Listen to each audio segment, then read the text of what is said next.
그래서 70년대에 두 딸을 다 한글 이름을 지었습니다. 그래서 보석에 올리려고 했더니 서기 되시는 분이 한글 이름은 안 된다고. 그래서 제가 우겨서 지었습니다. 그러다가 80년대부터 제가 한글 한자 본명론자로 바뀌었습니다. 아마도 지금 인터넷 매체 중에서 한자를 노출시키고 발로 안에 한글을 표기하는 매체는 조갑재상품밖에 없지 않을까 그렇게 생각합니다. 그리고 우리 지금 월간지 중에서 대중적 월간지 중에서 월간조선만이 아직도 한자 인명을 노출시키고 발로 안에 한글을 놓고 있습니다. 이게 너무나 당연한 일인데 제가 박수를 받는다는 것은 한국에서 상식으로 통하는 것은 보편적 무슨 기준으로 보면 비상식이 된다는 게 아닌가 그렇게 생각합니다. 요새 우리 신문에 보면은 이명박하고 그냥 발로 안에 한자로 쓰지 않습니다. 그 대신 오바마하고는 발로 안에 영어로 표기됩니다. 이게 얼마나 모순돼 그냥. 그러면은 한자는 영어보다 못하냐. 그래서 지금 장관들 이름을 한자로 쓸 수가 없습니다. 국어란에 이미 한자가 사라진 지가 한 5, 6년 됐어요.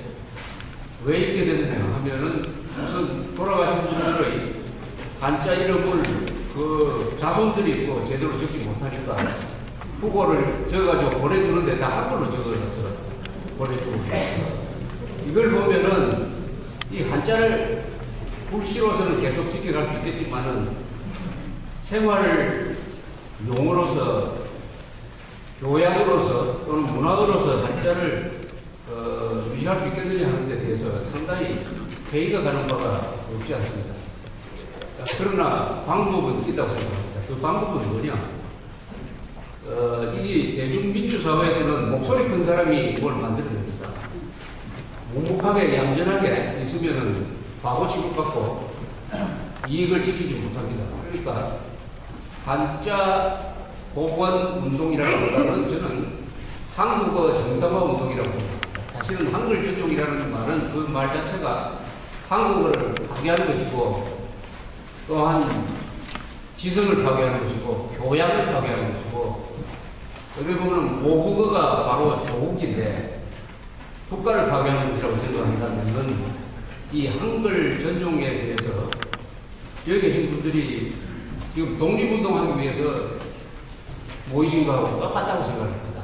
그 의미도 또한 같을 것이고 정신적 면에서 대한민국 또는 한민족의 주체성과 정통성과 정체성을 유지하기 위해서는 절대 한글 전용으로는 불가능하다라는 것이라면 반드시 싸워야 합니다. 싸우지 않고서는 한자를 다시 살 수 없고 한국어를 제대로 유지할 수 없다고 생각합니다. 그럼 어떻게 싸울 것이냐? 그 점에 대해서 저는 말씀드리겠습니다. 왜 그러면 한자 실력이 이렇게 전국민적으로 떨어졌느냐 하면은 물론 학교에서 교육을 제대로 안 한 게 있습니다. 그러나 원인으로 치면 제일 큰 것은 신문의 책입니다. 신문에서 한자를 적게 쓰다가 90년대 중반에 가가지고 고유명사를 드디어 한글로 쓰기 시작했습니다. 초기에는 관로 안에 김명삼하고 한글로 쓰고 관로 안에 한자로 넣다가 기자들이 게을러져가지고 관로 안에 한자도 없어졌거든요. 최근 한 3, 4년 사이에 완전히 인명까지 한글로 가고 있습니다. 그래서 한자를 배운, 한자를 사실은 지금 많이 가르치지 않습니까? 한자를 배운 학생들이 눈에 한자가 보이지 않습니다. 눈에 한자를 보이도록 하는 것은 뭡니까? 가장 중요한 게 신문이죠. 그 다음에 필레리존 자막이죠. 자막에 한자가 반드시 들어가야 됩니다. 그리고 간판이죠. 표지판이죠. 그 다음에 출판물인데 여기서 한자가 없어졌습니다. 그래서 저는 가장 이 엄중한 문책을 받아야 할 사람은 정부 관료들 뿐만 아니라 오늘날에 신문 만드는 사람, 방송하는 사람, 그리고 출판하는 사람. 그리고 학자들이죠. 결국 이 사람들이 한국어를 가지고 먹고 살면서 한국어를 파괴해버렸으니까 자기의 생존 기반을 파괴합니다. 이건 뭐 바보라고 해도 될지 모르겠습니다만 어떻게 보면 바보란 말도 상당히 봐주는 말인 것 같습니다. 이렇게 됐으니까 저는 지금 아까 진태하 교수님 말씀대로 이 단체가 회원이 5만 명이라고 하면은 대단합니다. 이 5만 명을 정당이 되라는 뜻이 아니고 정치적으로 활용을 해야 된다고 생각합니다. 그래서 5만 명을 가지고 요구할 게 있습니다. 앞으로 신문사 발행인들한테 결제를 써가지고 한글 전용하는 신문은 불매운동하겠다. 해야 됩니다. 불매운동하는 또 불매운동을 해야 되게 만든다. 어떻게 국어란에 한글을 쓴 신문을 우리가 읽을 수가 있습니까? 그 다음에 할 일이 또 많죠. 방송국에 저는 신문의 잘못을 복구할 수 있는 방법이 있습니다. 그것은 방송국의 자막입니다. 뉴스 자막 안에, 관로 안에 한자는 들어옵니다.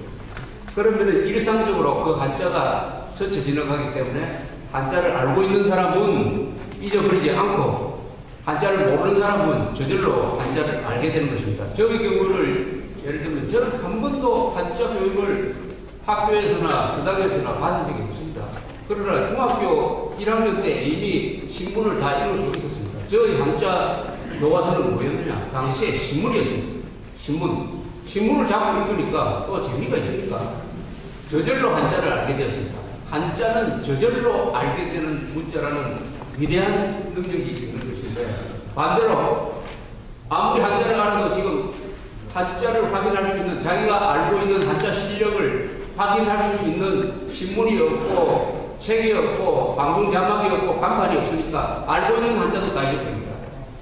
쉽게 말하면 가라오케 기계가 나오니까 알고 있는 노래 가사도 다 잊어버린 거 하고 마찬가지 아닙니다. 어떻게 하면 한자 노출을 많이 하도록 만들 것이냐. 그러기 위해서는 비상수단을 써야 된다. 이런 말씀입니다. 반드시 신문에 요구해야 될 게 있습니다.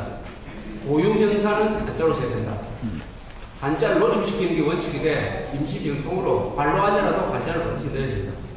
그 다음에 약을 인삼육동조합을 삼협이라고 하면은 반드시 한자로 써야지. 그걸 한글로 삼협이라 해놓으면은 그걸 어떻게 합니까? 그 다음에 국어란 동원, 이어여 이런 거 등등입니다. 동시에 저는 우리 정치인들한테 압력을 넣어야 된다고 생각합니다. 요새 선거 홍보물 보면은 후보자들 이름이 다 한글로만 나옵니다. 반드시 한자를 병기하도록 한자를 병기하지 않는 후보는 안 찍겠다 이렇게 선언을 해야 됩니다. 그렇게 해야 정치인들이 국회의원들이 비로소 한글 전용으로 가면은 선거를 하면 9표로도 떨어지고 16표로도 떨어지니까 거기에 한자 이름이라도 넣겠다는 생각을 갖게 될지 모르겠습니다. 그리고 앞으로 대통령 후보에 나오는 사람한테는 반드시 물어야 됩니다. 당신은 한글 전용이냐 아니면은 한자 한글 번용이냐 하는 것을 연기하라고 압력을 해야 됩니다. 이 압력이 먹힐 수 있는 지금 인구 구조가 되고 있습니다. 무슨 뜻이냐면 고령화입니다. 최소한 50대 이상이면은 반드시 한자를 써야 된다는 이 원칙에는 다 동의할 것이라고 생각을 합니다. 50대 이상 인구가 얼마나 많아졌습니까? 지난 대통령 선거에서 50대 이상 인구가 34%, 유권자 전체에서 50대 이상이, 50세 이상이 34%입니다. 이 사람들이 투표를 열심히 해가지고 투표한 사람 중에서는 50세 이상이 약 40% 있습니다. 다음 2012년 대통령 선거에서는 50세 이상의 유권자가 45%입니다. 그러면 이걸 무기로 해가지고 다른 건 아까 저는 조선 선생님 말씀에 딱 동의합니다. 이명박 대통령이 다른 거 실패하더라도 이 의문을 확실하게 해놓으면은 다른 거 실패하더라도 높게 평가합니다. 다른 거 성공하고 이것까지 성공하면은 제2의 세종대왕이 될 수 있다고 생각합니다. 박 대통령이 가장 박 대통령이 정기를 쓴 사람입니다만은 여러분 그런 이야기 합니다. 박 대통령이 제일 큰 실수는 한글 전용이었다. 혹시 이 한글 전용이 거꾸로 다른 업체까지 다 덮어주면 모르겠다 이런 이야기를 합니다. 조수 선생님 똑같은 말씀을 하셨는데 그렇게 해서 정치인을 움직이고 언론인을 움직이고 학자들을 움직여서 이렇게 한글 전용으로 가면 안 되겠다고 하는 생각을 갖도록 압력을 넣고 견제를 하고 해야 된다고 생각합니다.